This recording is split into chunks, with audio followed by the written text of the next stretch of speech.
What in the world is a later in life lesbian? Stick around and I will tell you. Welcome back to my channel. My name's Annie Henderson. I'm a life coach here in Texas. And today I'm talking about the phrase later in life lesbian. Now, this term and this phrase can mean different things to different people. So today I'm going to share you what it means to me. So when I think of later in life lesbian, it's because I was already married to a man for 7 years of my life. I lived a straight comp het life for most of my life, up until my late 20s. And then came out of the closet, met my catalyst, all of these things. And here I am, many years later, with my partner for 12 years, and life couldn't be better. To some people, later in life lesbian means that they are an older lesbian. So notice how it can mean different things for different people.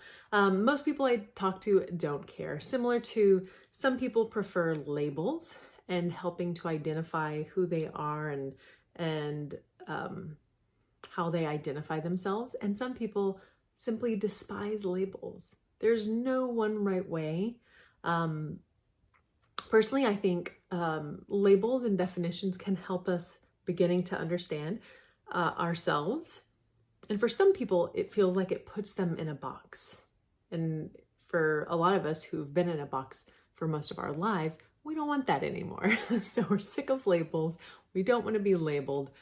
We just want to be ourselves and our authentic selves. And a lot of times, later in life lesbians have lived a compulsory heterosexuality life for so long, along with a lot of people pleasing, where they are making sure that everyone around them is happy.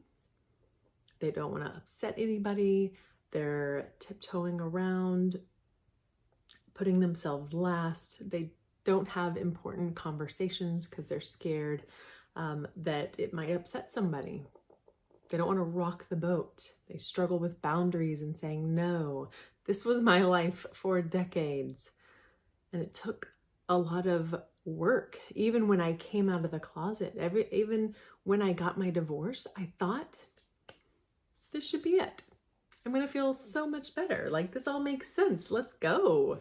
But what I noticed is the people pleasing that I grew up with came with me into that next relationship. So even though now I was in a relationship with my catalyst, the first female, I was still a people pleaser. I still couldn't say no. It was a toxic relationship and I stayed in it for far too long. Some people think of this realization, this time in their life, and maybe it's, again, labeled by other people as a midlife crisis. Like, why now? What's suddenly wrong with you? And instead, I like to see it as an awakening. Oh my gosh, I can finally see clear, right? I'm taking this mask of people pleasing off for all of these different people, and I'm finally being myself. I'm being true to myself. And for people pleasers, that's hard because if we spend our days, we'll go where you want to eat. We'll go see the movie you want to see. I'll vote for who you want to vote for. All of those kind of decisions, we lose a sense of ourselves. And there's a period of time where we have to relearn who we are and what we like. What are some things or some friendships that got left behind? And now we're needing to rediscover, what do I like?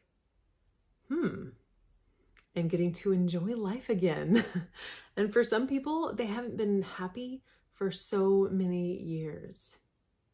Yes, there's been glimpses and moments of happiness, but this deeper sense of happiness, this happiness that isn't temporary or maybe external, but it's coming from within and it's feeling like them. It's feeling like home. So if you're just getting to a place of your awakening and you're just realizing, oh my gosh, this sounds like me. Know that you're not alone. I actually put out this book, Later in Life Lesbian, one of my books, because I wish I had a book like that out when I was coming out years ago. I needed to see that someone had gone through this path with similar situations. For example, I'm a gay Christian. So knowing that, okay, did I have to completely abandon that side of myself? No, but did I have to be very intentional on finding an affirming church? Yes. And are they out there? Yes. If that sounds like you, check out gaychurch.org. It's a great resource. So you are not alone, right? There's plenty of groups out there. I myself coach women with this coming out process because yes, there's a lot of grieving involved. There's guilt involved. There's learning boundaries and implementing tools on a regular basis. Simple self-care that we've neglected, right? We've been used to running on empty, taking care of everyone else's needs. And now we're having to relearn, what is self-care? How do I take care of myself? How do I say no to everyone else and take a moment without feeling selfish, without beating myself up?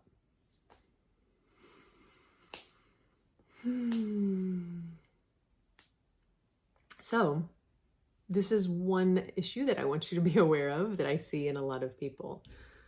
You have this awakening and then you immediately want to jump into a relationship. I get it. I get it. Once you finally understand things, you want to get out there and live your life. But beware of doing exactly what I did, where you jumped out of one and you jumped into the other and you took all of your people-pleasing tendencies with you. And then you continued this cycle.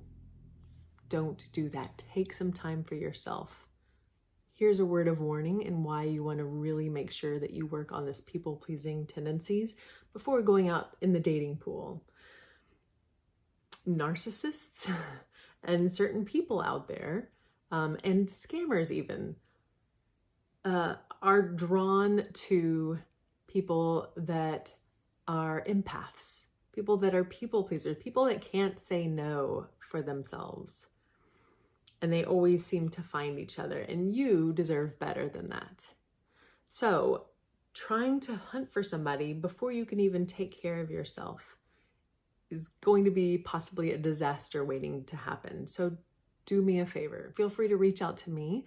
I sign up clients regularly that want to work on themselves so they can get better, healed, get these tools faster. So then, yes, they can go out and enjoy the rest of their lives. But you first. So important. You can go to my site, AMh&x.com, and we can get in touch and see if we're a great fit. If not, I would love to connect you with another coach or counselor that would be best for you.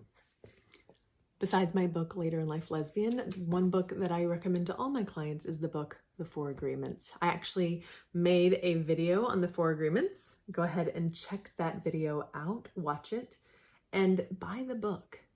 It's not one to speed read through. Read it, implement it, think about it. If you want to share any takeaways with me or join us over on TikTok at 3 p.m. Central, Monday through Friday, so you can share some of your takeaways.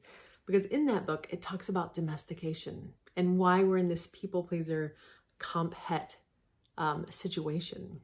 So in the beginning of our lives, we're domesticated. We're taught what's good and what's bad, what's right and what's wrong, what we should do, what the narrow path of success looks like, right? So when I was growing up and I graduated from high school, I got my first degree, I got married, I had a kiddo, we built a house, like all of the check marks. I had a great career, I went back to school.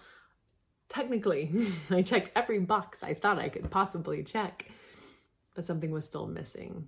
There was still an emptiness. There was something I didn't quite recognize. Am I checking the boxes that have been placed before me that are not for my life? It's just something that worked for someone else. Or am I able to step back and go, that's not for me, right? Some of us are gay. Some of us never want to have kids. Some of us don't want a 9-to-5 career. Some of us don't need or want to go to college and are entrepreneurs and find a job a different way. Whatever it is, realizing what is some domestication or even some generational curses that I need to drop so I can live my happiest, healthiest life. Come back and join us next Monday, where we talk about the importance of communication in relationships and what happens if you don't have it.